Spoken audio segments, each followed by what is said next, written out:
There are different wrong reasons why people get married. Number one, I am old enough. If you're going to be married, maturity or age is not considered just based on your chronological age or years. You need to be married to be mature in at least 4 areas of your life. Number one is spiritual maturity. Soundly born again. In case you're here tonight and you are not yet saved. And then you develop a dynamic spiritual walk with the Lord. I told you I'm going to teach tonight. I'm not preaching. A very dynamic spiritual life and walk with the Lord. Because battles are real. In case you do not know. Very real. And it takes the strength on the inside to win the battles on the outside. My husband says some people are not happy that you are happy. And they want to try anything, including your destiny. But the devil is a liar. You are more than a conqueror. Number 2 is physical maturity. At 18, what are you looking for? Looking for a boyfriend. Go and write JAMB and pass. And face your life and get something good out of your life. Physical maturity, you must be mature enough. It's not that your husband or your wife introduces you and then we are looking for you on the floor because you are so small. No, not at all. Number 3 is financial maturity. I am not being materialistic. I am just being realistic. When you get married, you need money.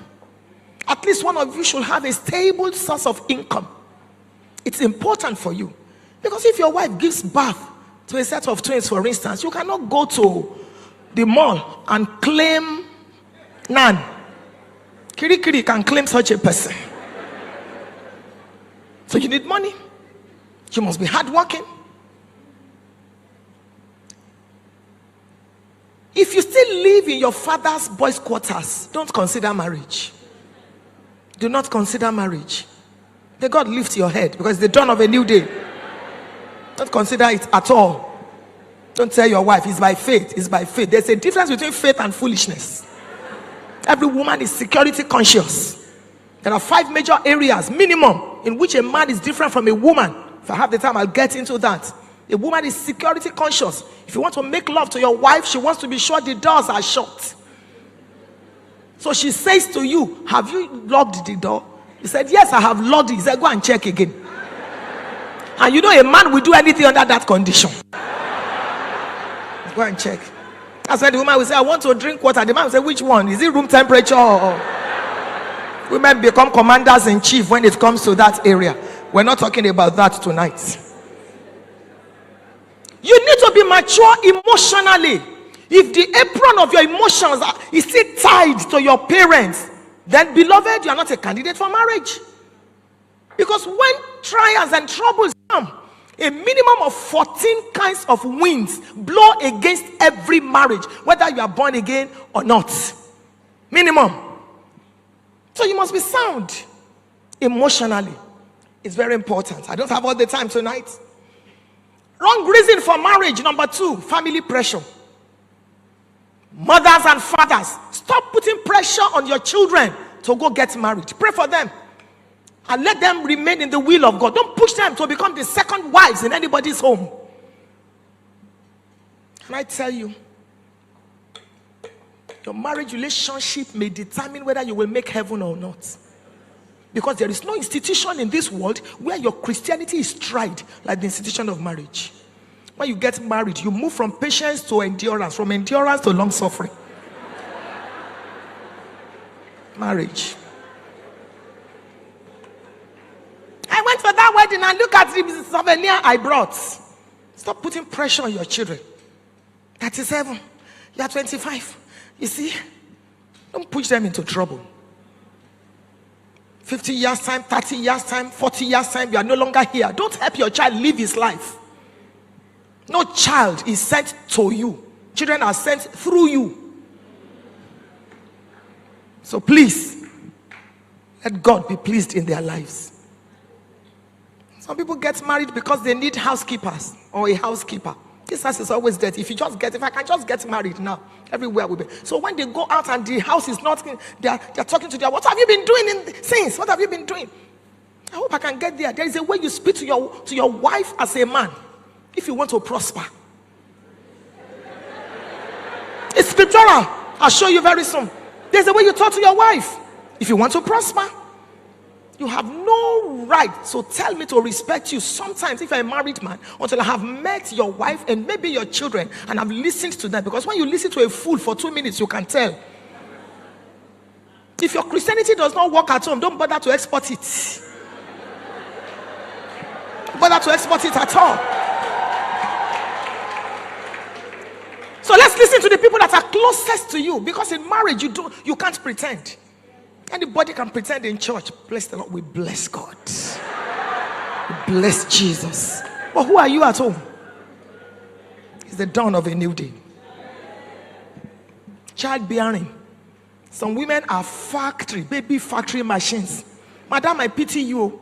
If every year when we come for this conference you are pregnant, I really pity you. Every year you have boys, you have girls. The next one will be an hermaphrodite. And God forbid, if you kill yourself in the delivery room, your husband in 1 year he will be remarried. He'll be remarried. He will say, I just don't want to be tempted. And Angel Fatai appeared to me and told me to be married. While you are in heaven. So don't kill yourself because you are looking for a boy or you are looking for a girl. Which one can you manufacture?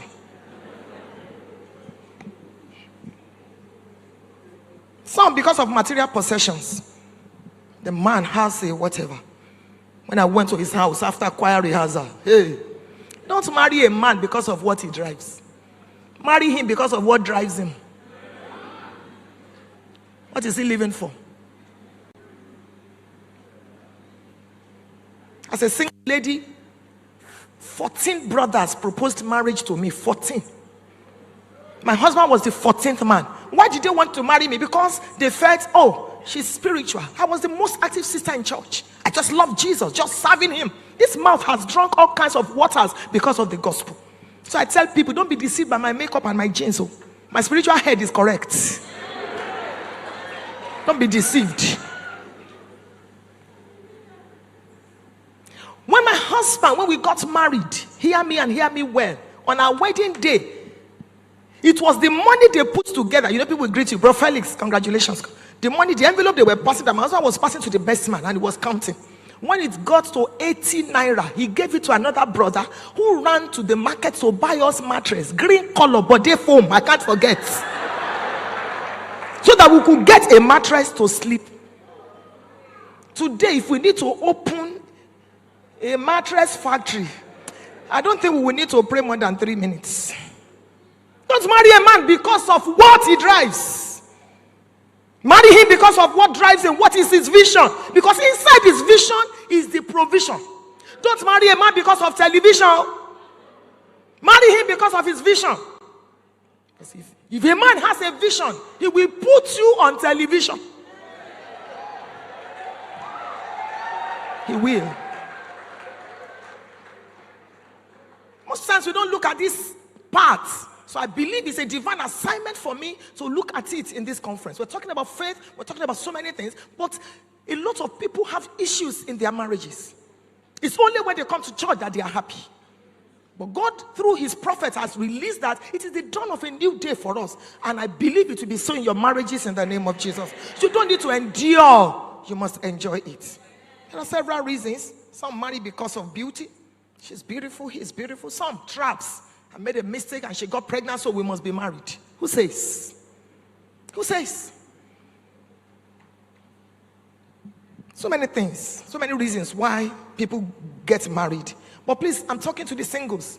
Marriage is the highest level of friendship on earth. Highest level. So marry a person you know and you like very well.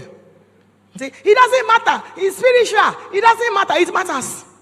Love is blind. Marriage is the eye opener. When you get home, that is when you will know that he's not spiritual 24/7. So close one eye in prayer, open the other one in looking, and look very well. Marry a man that you know and you like. Marry your friend. Number 2, marry someone you can associate with on all levels and not be ashamed. Genesis 2:25, and they were both naked, the man and his wife, and they were not ashamed. Number 3, marry someone that knows your fault and accepts you just as you are. Proverbs 17:17.